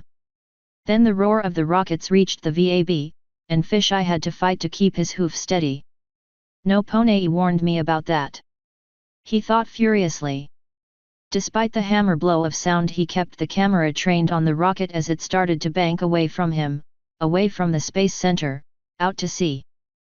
And in less than 30 seconds, the zoom lens maxed out. The rocket faded to a tiny dot. The slow, graceful ascent, Fisheye realized, had been an illusion, that huge tin can had been moving, really moving, and it was still speeding up. Hey! That's somethin'. The moment of wonder passed, and Fisheye grabbed the tripod, not bothering to turn the camera off. He had to fly down to his jackass, 142, employers while there were still any dramatic shots worth taking. Bet they don't even use any of this stuff in the final edit, 143. Footnotes. 141, no. 142, the use of jackass as an insult is of course degrading to donkeys everywhere. We apologize for the jacks and jennies who are offended by Fisheye's crude and insensitive language. However, we felt that changing the term would not reflect the attitudes of the persons in our drama, and therefore we left it in. Please remember the historic context of the period, i.e. 5 minutes ago, as you continue reading our story, and don't judge by our more modern, sensitive age of today. 143, although look at it EP3, Changeling space program would lose the nod for best documentary to news items from later in the year. Fisheye's tracking shot of Mission 9 would win him the first Pulitzer Prize for Best Photojournalism, Television Division. Flim never let Flam forget it was his idea, that the shot would be more compelling without any voiceover, which deprived the brothers of a chance to share the award and its substantial cash prize. Mission control during a launch is a literal hive of activity. Only the professionalism of the crew and carefully crafted procedure keeps it from becoming total chaos. Thumper burnout at 10,000. Speed 410 and falling. Throttling to full. Roger, 9, or Eaton reads go at full throttle. Verified both decouplers fired, successful booster separation, both boosters fallen away clean. She's too heavy, flight. Too much fuel remaining in the first stage. We should have had her throttle up earlier. 420 at 12,000. We need 460 before 15,000. Are we going to make it? Not quite. Okay, let's focus on the hammer. Capcom, tell her to fire hammer at 18,000 or 500. Roger, flight. 9, or Eden, you are to destige and ignite hammer at either 500 or 18,000. 9 copies second stage at 500 or 18,000. 440 at 15,000. No joy on flea test. Groan. 470 at 16,000. Or Eden, 9. Throttle to 0. Destaging. Second stage green. Igniting second stage. Or Eden copies, 9. Green light on hammer test. Hammer reads ignition at 466 at 18.2 km. Well, that went right at least. Or Eden, 9, banking down to 30 by 90 in preparation for area survey. Or Eden copies, 9. We show go for area survey. Roger, or Eden. Recording, it's difficult to make out anything clearly at 10 miles altitude, but the wave motion through the target zone seems to suggest a large object under the surface, possibly a seamount, splitting the prevailing currents. There's a discolored patch in an eddy which might be a trash field, need to get some pony to clean that up. No other features discernible. End recording. Coming up on hammer burnout. Flight, tracking. Go ahead, I'm listening. Trajectory's a bit shallow. Remind 9 she needs to thrust up if she's to get out of atmosphere. I'm pretty sure she already knows, Dr. Bull. Hammer burnout. Destaging. Third stage green. Igniting flea. Roger, 9, or Eden copies flea ignition. I'm beginning to pick up some atmospheric heating. Looks like I'm at too shallow an angle. Or Eden confirms, 9. Tracking recommends thrusting at higher attitude. I'm working on it, or Eden, but it'll have to wait flea burnout. Destaging. Roger, 9, and hold on fourth stage ignition, please. Tracking, what do we do? She might as well fire now. Tell her to make it steep, say 60 or higher. She's going to have to burn most of the last stage just to get out of atmosphere, and every second is lost momentum. Anybody else have something to add? No? Okay, do it. 9. Or Eden, you are go for 4th stage burn, recommend vector 60 by 90. Roger, or Eden. Throttle to 0. 4th stage activated. Throttling up slow, pitching to 60 by 90. Throttle full. Tell the bullpen I want to cut off when my trajectory goes trans-atmospheric. I want to save every drop of fuel I can for orbit. Or Eden copies, will do. Well, gentlemen, you heard her? We need to develop some way of sending that info up to her NAV ball. I think I see a way we could code the tracking computer's projection too. Now, please, we're still on the mission clock. Sorry. Projected apoapsis rising, rising. For the first time in minutes the room goes quiet. There is nothing left to do but wait and see if Cherry Berry will become the 4th in space. And now. Cut off now. 9. Or Eden. Throttle 0. And with that the launch is over. Cherry Berry will leave the atmosphere and briefly enter outer space. In the process she has successfully completed 3 out of 4 mission tasks. Now the only questions remaining, will she achieve orbit, and will she return safely to Equus? The rest of Mission 9 when we return. 5 minutes after launch of Mission 9. Cherry Berry rested in her harness, ignoring the loose nut floating back and forth across the capsule, and stewed. Anipony else, Anipony at all, would have been thrilled at the prospect of going to space. Not Cherry, she was livid, absolutely angry at herself. Stupid, stupid, stupid. I dumped the first stage with a quarter tank of fuel left. I pitched over too hard on the second stage and lost a ton of delta V to the air. Now I've got maybe a quarter tank left in the last stage to achieve orbit and get back down. With all the mistakes I made, that's not enough. I should have had orbit this mission, and I blew it. 9. Or Eden, Chrysalis said, her calm, level voice calling Cherry's mind back to business. Copy, or Eden, she replied. You're coming up on apoapsis. The bullpen says orbit burn is borderline at best for success, but you're welcome to try. 9 copies, or Eden, go for orbital burn on your mark. The bullpen also wants me to warn you, Chrysalis said, her voice just a little less level. Did she sound worried? You are not, repeat not, to use all your fuel on this burn. Getting in orbit does no good if you can't break back out of it. Understood, or Eden, Cherry said. Will 1/4 of what I have remaining be enough reserve if I do make orbit? After a pause Chrysalis said, affirmative, 9. If you get an orbit at all, pretty much anything should be enough to get you back in atmosphere. Roger, or Eden, Cherry sighed. That lines up with what I've been thinking. I'm regretting that we had to dump the first stage with fuel remaining. She bit her lip before allowing herself to continue. The press was watching, especially Flim and Flam. She couldn't admit pilot error in public, no matter how true it might be. Orbit isn't on the checklist. 9, Chrysalis replied, all business. 10 seconds to APS. This is just gravy if it happens at all. 9 copies, Cherry Berry grumbled. Throttling up to 15%. Cherry had been so busy condemning herself for her errors that she hadn't really noticed free fall until it was gone. Even the gentle, faint pressure of acceleration from the 4th stage pushed Cherry into her seat, brought the loose nut to rest somewhere behind her helmet. The engine murmured where its brothers had roared in her ears during launch.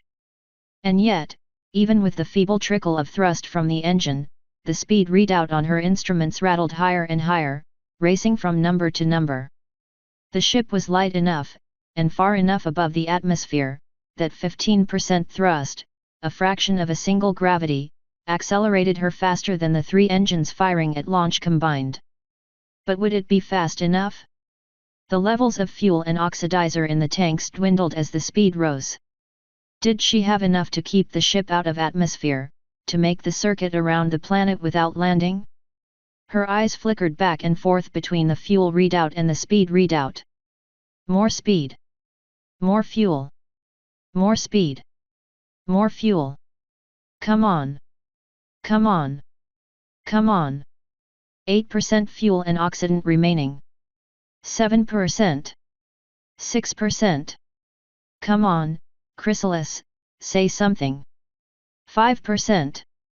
No more. Throttle to 0, she said aloud as she shut off the engine. 9, or Eden, Chrysalis said. We copy throttle at 0 and report no joy on orbit burn.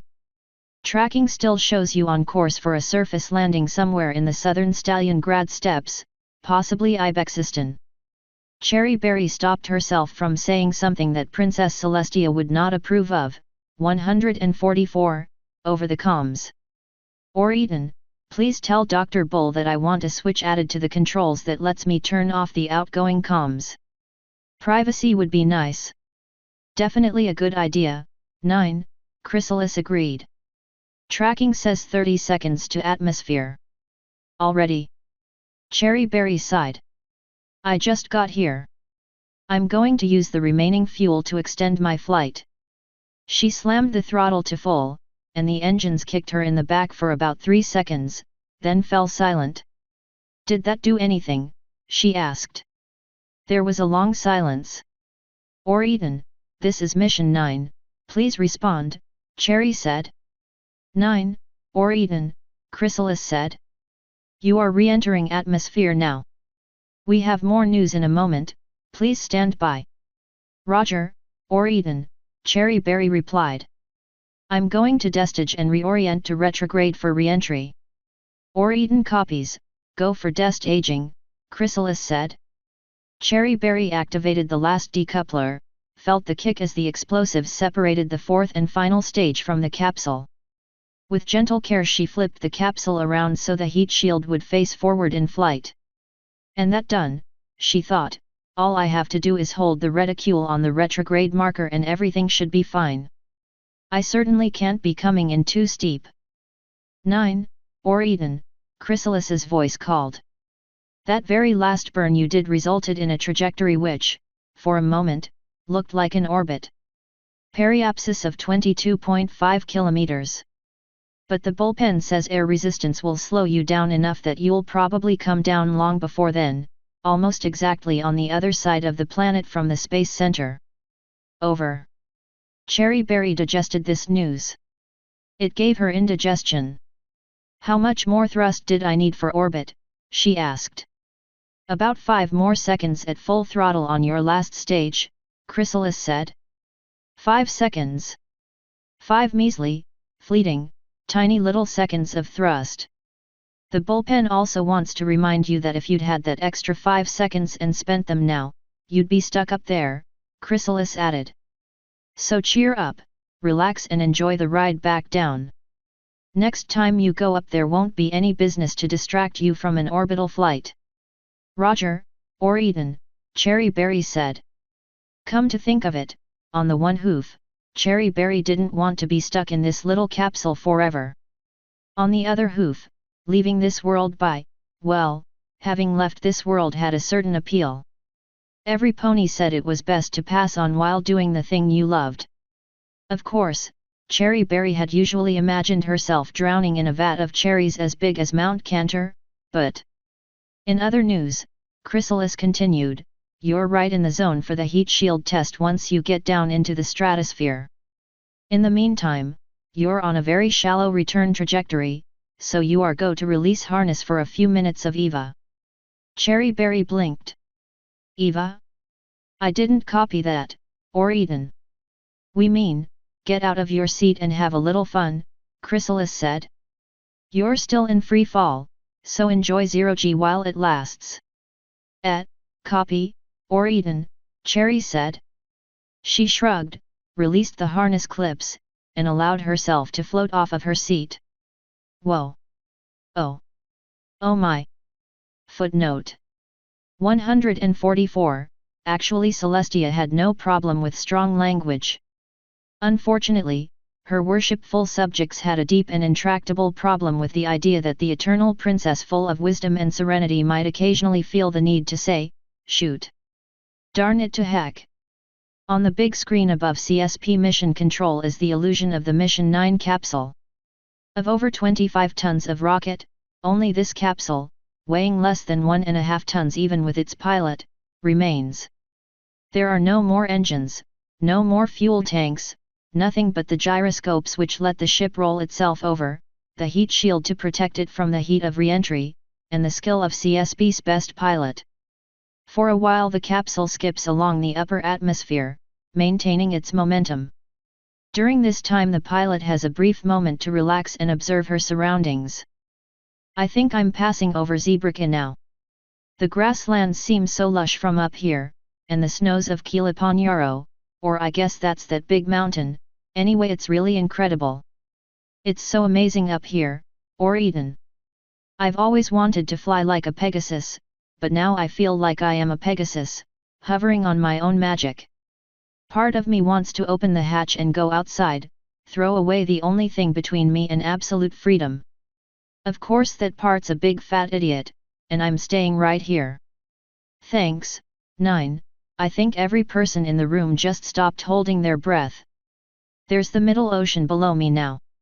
I can't really make out the buildings on the islands from this high up, or I'd wave at Drive von Braun's house.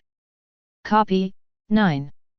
We're picking up a bit of plasma outside the capsule now, so it's time to end Eva and strap back into your seat.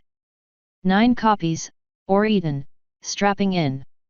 Back on retrograde. According to Dr. von Braun, re-entry is the most dangerous portion of the journey for CSP's spacecraft. The capsule has to slow down from miles per second to the speed of a farm wagon using nothing but air friction. Any error in piloting at this stage will mean the loss of the ship and the death of the pilot. Mission Control watches in silence as the fireball builds around the capsule. The air can't get out of the way of the ship fast enough, and so it is compressed in front of the heat shield until it self-ignites, becoming a turbulent plasma that licks at the craft and streams behind it. None of this disturbs Cherry Berry. She completes the final mission task, the scan of the heat shield in mid-flight, almost in passing. She shows little discomfort as the thickening air begins to slow her down, the rapid deceleration pushing against her ship at as much as 5 times the gravity on Equus' surface. And then, after an eternity of fire, the ship begins to cool. The flames fade away as the air continues to slow the capsule down. The worst is over. The flight will end with a safe parachute landing. And what a flight it has been! The ship launched in the bright morning light of southeastern Equestria. It ends in the gathering twilight of the empty grasslands of the high Stalingrad steppes, the mountains of Ibexistan visible in the distance. The rocket has gone from sunrise to sunset in about half an hour. The capsule drops below the speed of sound, and with a flick of a hoof the parachute opens. The canopy doesn't fully open immediately, allowing it to gradually slow the capsule without bringing it to a sudden and destructive halt. When it does open there is one last hard jerk as the pod, which flew 10,000 miles in half an hour, slows to the pace of a casually trotting pony. And yet there is time for one bit of contemplation. I can see a planet out the window. I don't know which one. Bucephalus? Sleipnir? Chiron? We'll get back to you on that, 9. Well, whichever it is, it's another place we need to go.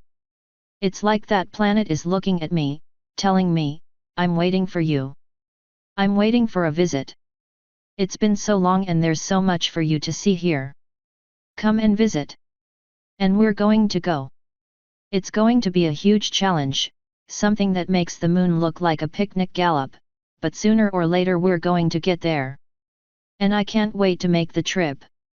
One final observation about Mission 9 after the following messages. Mission 9 Report. Mission Summary, Test Thumper Solid Rocket Boosters, fulfill outstanding contracts for Flea and Hammer booster tests, survey target zones while in flight, second attempt, if conditions are right, run test of ablative heat shield during descent, 36K-24K. Pilot, Cherry Berry. Flight duration, 40 minutes 10 sec. Contracts fulfilled, 4. Milestones, none. Conclusions from flight, frustrating. We came so close to a perfect flight, if not for the stupid flea. But this time we just barely missed orbit, so we know we can do it the next time we try. But first, curse those fleas. Mission assessment, mostly successful. A tall, slender unicorn stood on a bare stage in front of a camera, flanked by a couple of changelings, 3 earth ponies, a pegasus, and a griffin, 145. Good evening, my name is Cool Drink. Like many of you, I am an investor in the Changeling space program, which is already beginning to pay dividends both scientifically and financially. In fact, I'm so pleased with my investment that I'm investing in another enterprise involving changelings. With the new medium of television opening new avenues for acting and filmmaking, there is a new demand for new actors, new directors, and new stories. That's why several of my colleagues and I are founding Honeybee Studios. We intend to offer shows such as our documentary of the early days of Equestria, Founding Fillies, exciting tales of cowponies and bandits and Buffalo and Dodge Junction tales, and a comedy about 2 changeling roommates trying to keep their cover in Manhattan, The Neighbors Upstairs. The studio will hire employees of all races, including changelings, whose disguise abilities make them especially talented for acting. Honeybee Studios is already preparing pilot films to offer to the various television stations. We hope you will enjoy Honeybee Studios' original programming and support efforts like it to bring all Equestria's races together in harmony. Cool Drink vanished from the screen, replaced by Flam, hatless, mane parted impeccably. Only a short time has passed since the changeling invasion of Canterlot, he began in the deep, solemn voice he'd used through most of the documentary. Half the changelings booed, drowning out the next few words. Silence! Chrysalis shouted. We are watching this. As the grumpy changelings settled down, Flam's voice came back into hearing. Many ponies will never forgive them, either for their aggression or their parasitic nature. But it is important to remember that the changelings did not choose their fate. They live among us because they need us to survive. They steal love because they do not believe any pony will give it freely. They try to conquer us because they live in fear of us. But with the coming of the space race, the changelings have found a door not slammed in their faces. Now they are pouring through that door, not as invaders, but as workers and guests, invited by fate and opportunity to earn what they could not take. The results stand on the edge of the hayseed swamps as the Changeling Space Agency. The changelings, and the other people who stand beside them, are obviously capable of great good as well as great evil. Equestria has faced other threats in the past, including the griffins, the dragons, the buffalo. In every case equestrian friendship has prevailed, and not equestrian might. And we are all the richer for it. We do not know if the changelings' claims of peace are true or false, but it is this pony's belief that we owe them the chance to prove they are real. Indeed, as this pony knows from experience, everyone deserves a chance to turn over a new leaf. Thank you, and good night. A list of credits began to roll over the shot of a darkening studio, and Chrysalis switched the television off. All right, everyone, she said, that's all for tonight. Moaned the changelings and ponies who'd wanted to watch. I accuse my sire and damn. Out. Out. No more brain rot for you. Chrysalis clopped her hooves, and gradually the crowd began to thin. You know, Cherry Berry said, I'm surprised at how even-hooved they were. With just a few words they could have destroyed us. And don't think they didn't know it, Chrysalis replied. What you saw wasn't even-hooved. That was a highly skilled and slightly dishonest sales pitch for changelings in general. Exactly as I ordered. Chrysalis shuddered. Those two will never be more dangerous in their lives than they are today. With that idiot box they could make almost any pony think anything. But you got what you wanted out of it, Cherry insisted. After this a lot more ponies will be willing to accept changelings. It'll make our job a lot easier. Oh, yes, Chrysalis thought, nodding but not responding aloud to Cherry's thought. It will make it very much easier to conquer them all, once I get my hooves on the moon. After all, it's not like ponies will really let changelings live among them in peace. A few would, but most of them are just too flighty, too timid, too afraid. Eventually they'll herd up and throw us out again, if we don't do it to them first. But in the meantime, I'll take all the détente I can get. Footnote 145, shot only 2 days before, this commercial had triggered a shouting match between Chrysalis and the Flim Flam brothers. The unicorns didn't know Chrysalis and Cool Drink were one and the same pony, and they resented her using one of her contractually obligated commercial slots for what they saw as a competitor. Chrysalis pointed out, forcefully, that all they had to do was put in the top bid for all the shows the new studio would produce, and then there wouldn't be any question of competition. This, of course, they probably wouldn't do even if they could. After the argument was ended by "because I say so or else," Chrysalis decided not to destroy their enterprise completely, despite her personal feelings of the moment. She estimated it would be wasted effort. The two would either destroy themselves or get tired of the steady work and sell out within the year, the latter guess, as it happened, eventually proving correct. Aside from Cool Drink, the ponies who stood in silence next to the changelings were all actual ponies, Bridal Way actors who were open-minded to spending a few minutes on a stage with two changelings. The two changelings, on the other hand, were not actors or infiltrators, but warriors who were in Manhattan as a ceremonial bodyguard for Chrysalis. In fact, they were atrociously bad liars and actors even by pony standards, let alone for changelings, which is why Cool Drink did all the talking in the shot. Author's note. Now that I'm home. The flight came off more or less as described. I forgot to get one shot of ascent stage and repeated the launch for that, but otherwise it was all one go. The flight's ending in particular was entirely unplanned and unplannable. I don't know what the single star/planet was in-game, but it felt so damn right that I knew I had to include it in the story. In particular, I'm not happy with how the first portion of the flight ended up. I wanted to try to portray the barely controlled chaos and urgency of an early space flight with zero visual cues, since I was using that format for all the documentary material. I don't feel like it worked, but I can't think of anything better that wouldn't rehash things already done earlier in the story. The whole point of Flim and Flam's role in the story is to explore one almost certain consequence of making KSP mechanics part of Equestria. So you've got a spell that lets you transmit an image in real time of another thing across immense distances?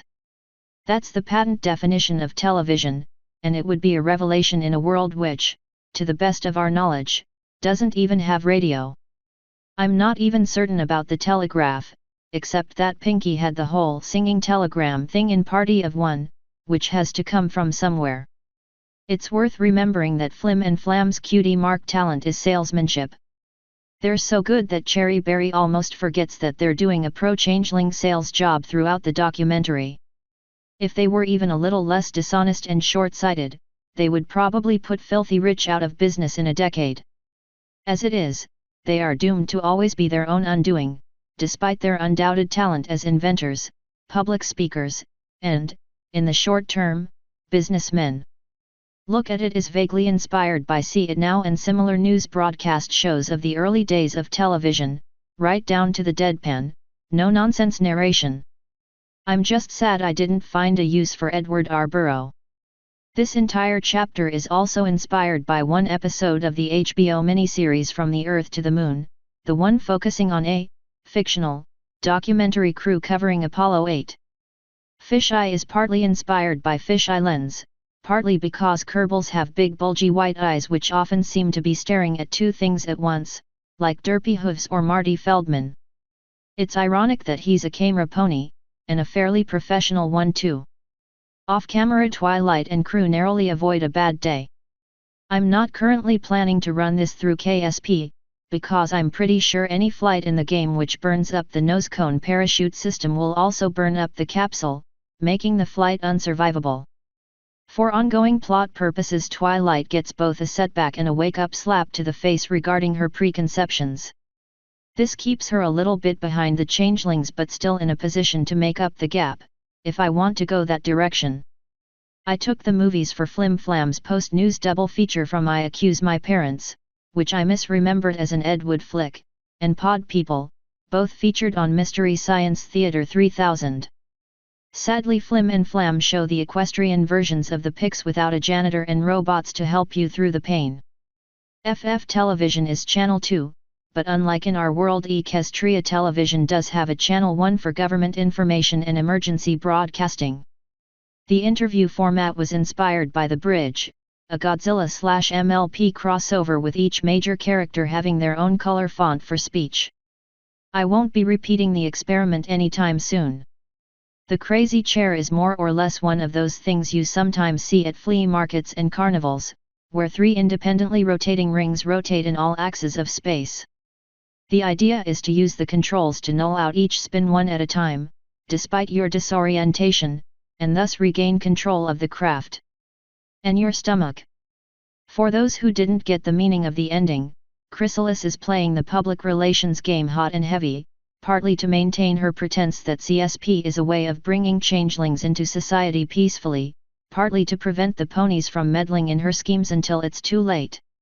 She basically coerced Flim and Flam to give CSP a very positive spin, which she reinforced by the ads she ran.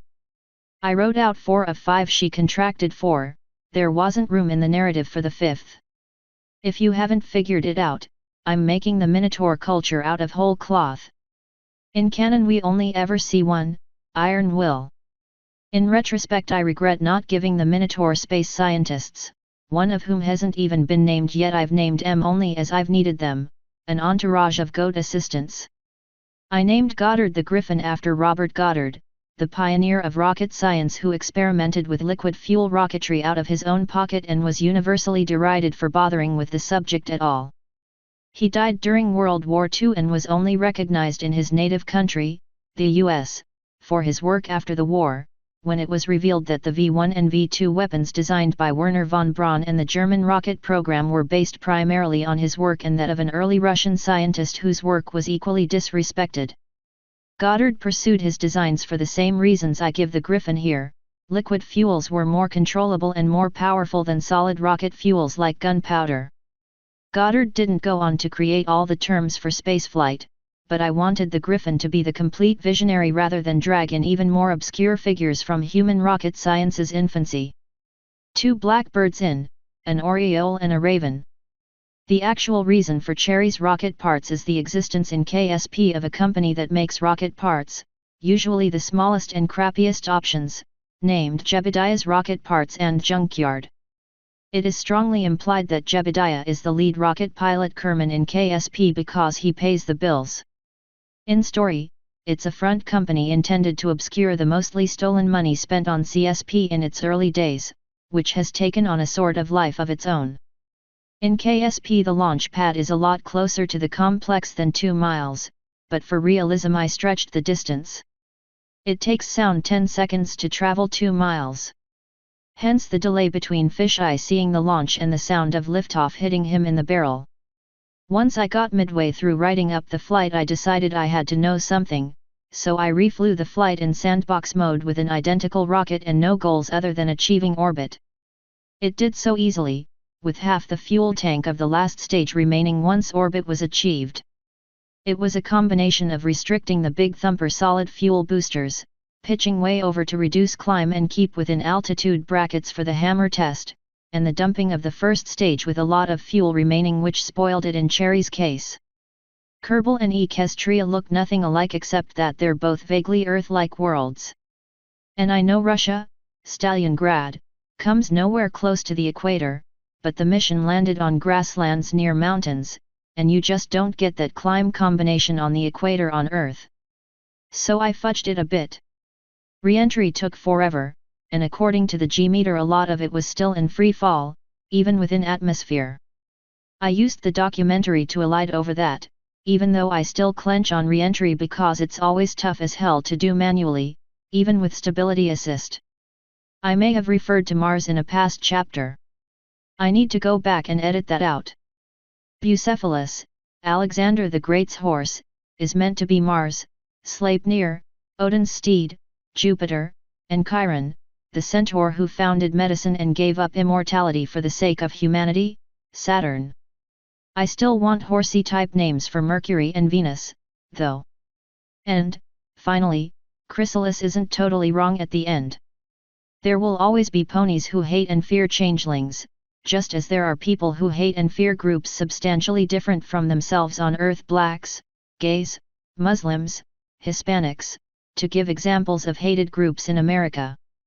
And there is always the danger that such people will gain enough political power to determine public policy, with horrible consequences. The problem is that fear breeds fear, and hate breeds hate, and Chrysalis is just as prejudiced and hateful towards ponies as she thinks they are to her. Hence the fact that she always addresses Cherry Berry as Pony.